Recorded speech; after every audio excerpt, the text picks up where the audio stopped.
Putang ina, nagwawala yung mga bata ni Martin Romualdez. Binabanatan si Boyeng Remulla. Hanep! Ang lupit! Oo, ibang klase, ibang level, mga kababayan.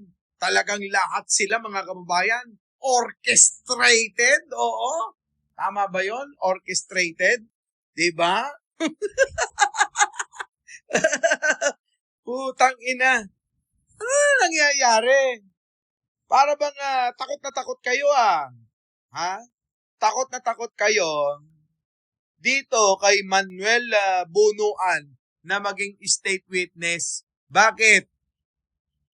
Marami bang alam kay Martin Romualdez? Nakaw! Delikado. Mukhang maraming alam si Manuel Bunuan kay Martin Romualdez, kay Tambaluslos.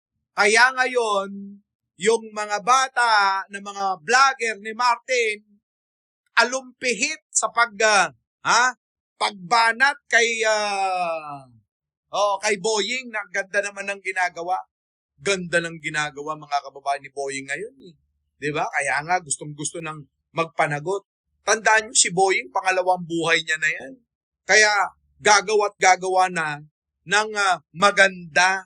Oo, hindi na ho 'yan tulad ng iba dyan na pwede pa nilang ibenta yung kanilang kaluluwa.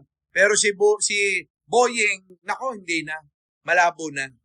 Kaya nako, kayo magmatsyag kayo, kayong mga Martinico. Tigil-tigilan nyo yan.